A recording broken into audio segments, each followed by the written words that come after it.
नमस्कार, मी रुचिता. ॲग्रोनमध्ये आपल्या सर्वांचं स्वागत. उन्हाळा लागला, रब्बीचा हंगाम संपला. आता वेळ आली आहे मशागतीची.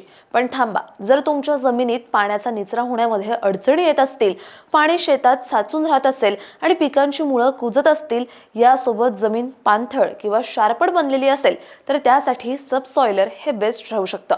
पण कसं असतं हे सबसॉयलर, त्याच्या वापरण्याचे फायदे काय आणि ते वापरताना कोणते नियम पाळायचे, हेच आपण आजच्या व्हिडिओमधून जाणून घेणार आहोत.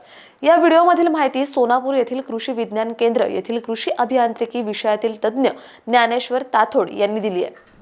हंगामाच्या शेवटी नांगरणी करणं गरजेचं आहे, हे आपण चांगलंच जाणतो. पण सततच्या नांगरणीमुळे आणि ट्रॅक्टरच्या वजनामुळे जमिनीच्या 10 ते 12 इंचाखाली एक पाणी न मुरणारा थर तयार होतो आणि त्यामुळे जमिनीच्या समस्या वाढतात.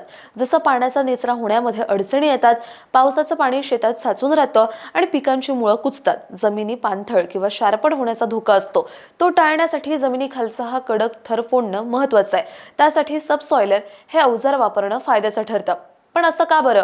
त्याचं कारण म्हणजे सबसॉयलरची रचना.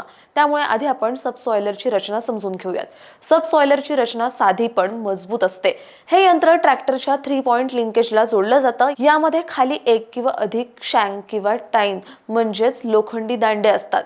या टाईनच्या टोकाला धारदार फाळ असतो. हा फाळ जमिनीमध्ये सुमारे 15 ते 30 इंच खोल जाऊन कडक माती फोडतो. तर काही आधुनिक सबसॉयलरमध्ये सुरक्षिततेसाठी शियर बोल्ट दिलेले असतात. पण या सबसॉयलर वापरण्याचे फायदे काय असतात बरं?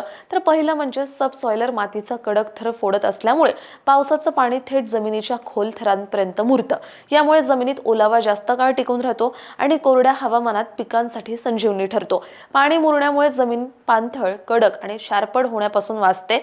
याशिवाय जमीन खोलवर भुसभुशीत झाल्यामुळे ऊस, कापूस आणि फळबागांची मुळं खोलवर जाऊ शकतात आणि अन्नद्रव्यांचं शोषण करू शकतात. याचाच परिणाम म्हणजे पिकांची वाढ जोमदार होते. त्यामुळे चोपण किंवा शारपट जमीन सुधारण्यासाठी सबसॉयलर हे यंत्र एक रामबाण उपाय मानलं जातं. पण हा सबसॉयलर वापरताना काही नियम पाळणं अतिशय गरजेचं असतं.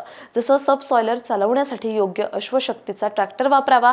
साधारणपणे 45 ते 55 अश्वशक्तीच्या ट्रॅक्टरची गरज भासते. तसंच सबसॉयलरचा वापर दरवर्षी करण्याची गरज नसते. साधारणपणे दर 3 ते 4 वर्षातून एकदा उन्हाळ्याच्या सुरुवातीला जमीन कोरडी असताना त्याचा वापर करायचा आहे. तुम्हाला ही माहिती कशी वाटली हे कमेंट बॉक्समध्ये नक्की सांगा आणि अशाच शेतीविषयक आणि नवनवीन माहितीसाठी ॲग्रोवनला सबस्क्राईब आणि फॉलो करायला विसरू नका.